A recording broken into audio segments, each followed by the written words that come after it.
Video games can be an interesting topic because every once in a while, you'll see a close attention being paid towards the people who are actively engaging in the content that these companies are providing the people that are playing their video games. I think one of the biggest things about gaming nowadays that isn't necessarily talked about in too great of detail is the fact that there's so much power in gaming communities nowadays. Like, especially nowadays, more so than ever actually. Every single game has some type of fan base around it. If the game is good, then even more so. And if the game is bad, that doesn't necessarily mean that there's no community either. Of course, games overall can be completely subjective in regards to whether or not the game is bad or good, because it's totally up to you guys. It's entirely your opinion to decide that. But if a majority of people think that a game is bad, that doesn't mean that the game doesn't have a community. The worst games ever created could still have a community. It's the influence of these communities that directly affect games as a whole, and companies for that matter. Some good games that I would like to target would be Call of Duty, Minecraft, and Super Smash Bros. The thing about these games, or the sequels in these games, or the franchise games that come around that name, like Minecraft, they all have commonalities about them, and the fact that they're massive games, have massive player bases, and have a strong vocal community actually kind of leads to the fact that these communities are the first kinds of people to outline problems in their games. Because there's such a majority of people experiencing the same issue, it's easier for the company to know whether or not there's a problem in their game. Typically, you could just take to like Reddit or YouTube or any kind of blog for that matter in order to find out something that's wrong with your game. Let's say that you are the CEO of some company or the CEO of Bethesda and you've released a new Fallout game like Fallout 76, which did terrible.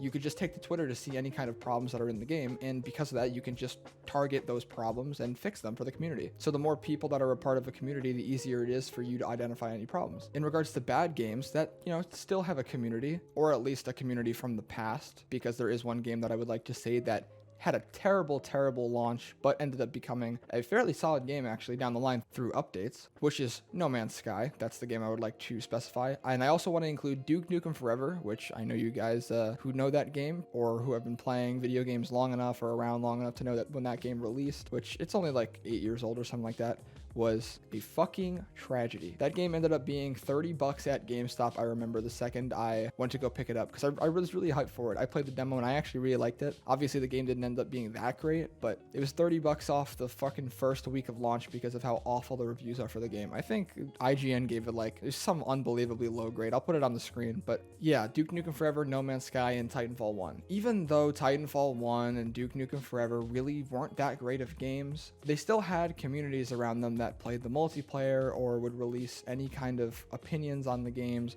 trying to lead up to a better version of the game overall. And again, with No Man's Sky, as I stated a second ago, that game had a horrible fucking launch. It ended up becoming very, very good because of the community around it. The thing about bad games is the fact that the communities in these bad games are more vocal than other communities. And I think the reason why a lot of people who play bad games or play games that are, I guess, subjectively bad, I think that these people kind of have a hope for the game to be good, so they're more vocal about their opinion. That's a very subjective point, so obviously take that with a grain of salt, but I did want to include that because I feel like if people have more of a hope for a better turnout of the game later on down the line through updates, then I think that those communities can actually be stronger than good games. It shows that people who do this kind of thing, which they're really hard to come by, but it shows that people who actively partake in this kind of behavior are way more loyal to games that have obvious flaws and don't typically use those flaws as a means to say, I'm going to stop playing the game, but rather accepting it and then hoping for something down the line through voicing their opinion. So these kinds of people are more willing to stick around and see how the game that they're playing turns out in the future, aka like a post-launch. Again, No Man's Sky is a good example.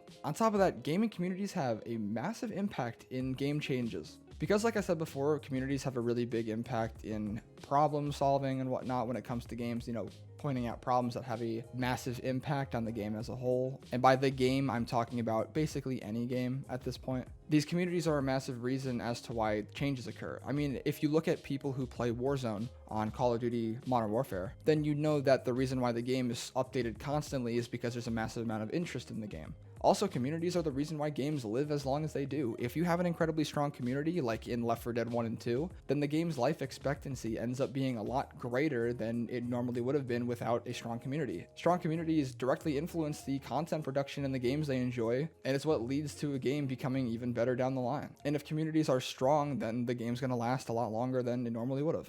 I also want to say that communities are the reason why sequels to games occur. I mean, Titanfall 1 ended up having a terrible launch, right? I mean, the game wasn't buggy or anything, it just wasn't really that great of a game. It was super overhyped. But the people that stayed loyal to Titanfall 1 ended up aiding in the process of a sequel to the game, aka Titanfall 2, which if you haven't played it, you really should. It's a fantastic game. They took the good things of Titanfall 1 and totally capitalized on that, and then ended up creating an amazing campaign, along with a multiplayer that was just so much more fucking polished. I genuinely recommend playing that game because it ended up being fucking amazing. Totally perfect example of a game that had a terrible first game, but ended up becoming a absolute fucking godsend. I love that game. So much fun. The next points I want to add actually involve modding, and I made a video about modding not too long ago. So I'm going to be reiterating a couple points and a couple of the games that I used in that video in order to support my argument here. So if you want to look more into this, I would recommend the other video that I have. I'll put a thumbnail for it up here so you can understand which video it is, obviously. And yeah, if you're interested in seeing that, then go for it. But in regards to modding, I think modding communities are an immense reason or immensely responsible for a game's replayability or life expectancy. I brought up life expectancy not too long ago in regards to strength of a community, but modding, and I mean legal modding, is so unbelievably important to games that it honestly is the reason why Left 4 Dead is still so unbelievably popular today. I don't think that Left 4 Dead would be as popular without modding. I genuinely think that games like Left 4 Dead, City Skylines, and Insurgency are complete prime examples of this. These games could have died years ago. However, the fact that mods are available on PC for them is just one of the biggest reasons why the game still has a huge player base, and why people like speedrun it and stuff like that too. Legal mods also generally involve the game becoming more specifically designed to the kind of players themselves.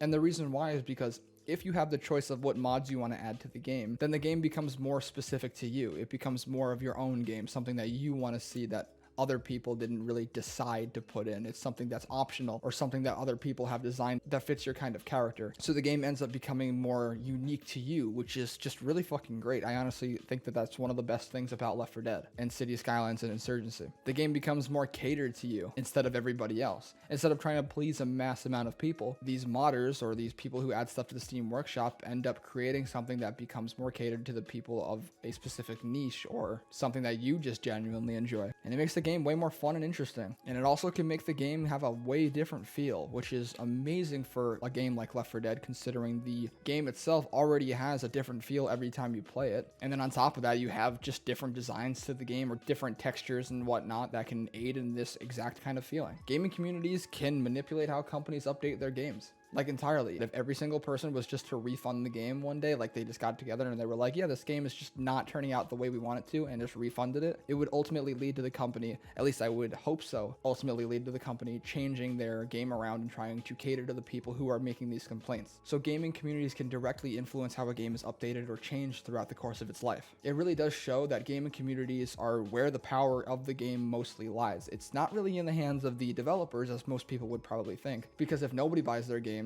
then where does the power go? The power goes right into the community's hands, not into the developers' hands. They're the ones trying to sell you a product. It's up to you whether or not you want to purchase it. So your voice or opinion can be way more worth it than you actually think. If there's a problem in a game, then say it. Say that there's an issue. Maybe your point is unbelievably valid and other people end up supporting you and the game ends up changing as a whole because of something you said. Your voice is way more worth it than you probably think. I know that if there's a problem in a video game that I genuinely like, I'm going to voice my opinion on it and try and get it to become a better version of the game later on down the line. And I really hope that you guys would do the same kind of thing. But with that being said, if you guys like this video, then give it a like. If you disliked it, then dislike it.